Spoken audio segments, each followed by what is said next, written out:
তাহলে ভাগ করলে আমরা 225 956-র মধ্যে যায় কয়বার? 4 বার। 4 বার গেলে 4 5 20 আর 4 2 8 আর 2 10 0 হাতের হলো 1। 4 2 8 আর 1 9 900 হলো।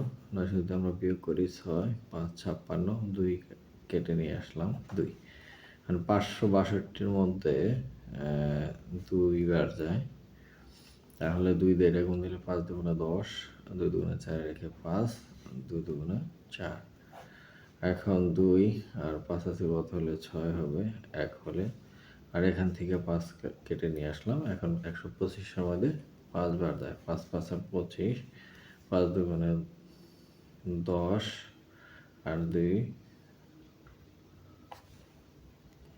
25-এর 2 হাতের হলো 5 10 আর 2 12 হাতের হলো 1, 5 10 আর 1 11, এই 0।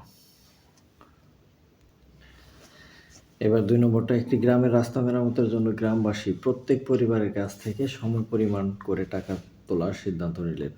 গ্রামে 367টি পরিবার আছে। রাস্তা ঠিক করার জন্য 80,000 টাকা প্রয়োজন। প্রত্যেক পরিবার কত টাকা করে দেবে? তাহলে আমাদের 360টি যে পরিবার, এই পরিবার দ্বারা 80,000 টাকার ভাগ দিলে প্রত্যেক পরিবার কত টাকা করে দিবে বের হয়ে আসবে। তাহলে আমরা যদি 80,000 টাকা 367 পরিবার ভাগ করি, তাহলে ভাগ করলে আমরা পাবো হলো 217 এবং বাকশেষ থাকবে 361। এখন প্রত্যেক পরিবার যদি 217 টাকা করে দেয়, তাহলে প্রয়োজনীয় টাকার চেয়ে কম টাকা জমা হবে। সুতরাং প্রত্যেক পরিবার 218 টাকা করে দেবে। কারণ 361 টাকা যে অতিরিক্ত থাকবে, ওই টাকাটা তো কই থেকে আসবে? এই জন্যে 217 টাকা না ধরে 218 টাকা করে ধরতে হবে। তাহলে আমরা ভাগ প্রক্রিয়াটা একটু দেখি। 2 নম্বরে 367 দ্বারা ভাগ করব 80,000 টাকাকে। তাহলে প্রথমেই 3 বার যায়, 2 বার যায়।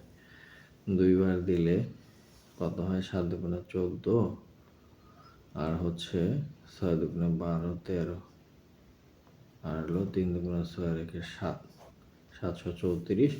4 আছে কত হলো 10 হবে, 6 হলে হাতের হলো 1, 3 4 আছে কত হলো 10 হবে, 6 হলে হাতের হলো 1 মিলে গেল। এখন 0 কেটে নিয়ে আসলাম 660।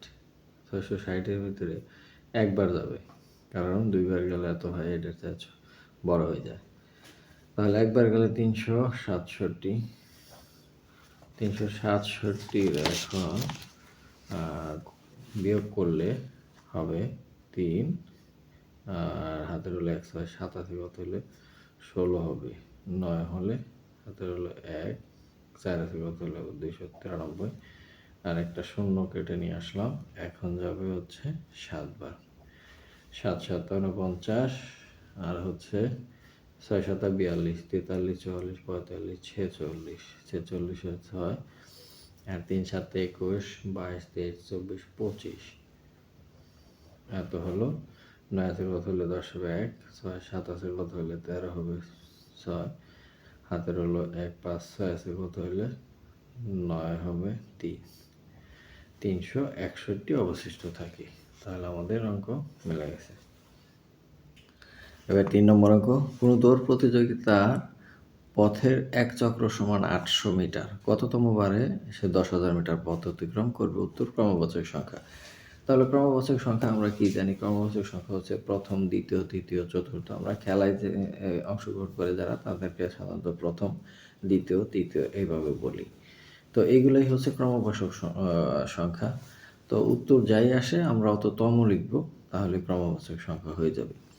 তাহলে আমরা যদি 10,000 মিটারকে 800 মিটার দ্বারা ভাগ করি, তাহলে এই ভাগফল হবে 12 এবং ভাগশেষ 400। অর্থাৎ 12তম বার ঘোরার পরেও 400 মিটার অবশিষ্ট থাকবে। এই জন্য আমাদের আরেকবার বেশি গুণনা দিতে হবে, কারণ 400 মিটার কম দিলে তো আমাদের 10,000 মিটার হবে না। সো 12তম বার ঘোরার পরেও 400 মিটার পথ বাকি থাকবে। সুতরাং 12 যোগ 1 সমান 13তম বার ঘোরার সময় 10,000 মিটার পথ অতিক্রম করবে। তাহলে আমাদের ভাগ প্রক্রিয়াটা আমরা একটু দেখি 3 নম্বর। 800 দ্বারা ভাগ করতে হবে 10,000। 1 0 0 0 0 10,000কে। তাহলে প্রথমেই 1000 এর মধ্যে 800 কয়বার যায়? একবার 800। এখানে বিয়োগ করলে থাকে 200 আর 0 কাইটা আনলাম। এবার যাবে 2 বার দিলে 1600 আর 2 গুণে 1600। তাহলে 0 0 4 এই যে 400 মিটার অবশিষ্ট রয়েছে 12 বার ঘোরার পর। এই ছিল আজকের ভিডিওতে। দেখা হবে পরবর্তী নতুন কোনো ভিডিও নিয়ে। সে পর্যন্ত সবাই সুস্থ থাকবে। ধন্যবাদ সবাইকে।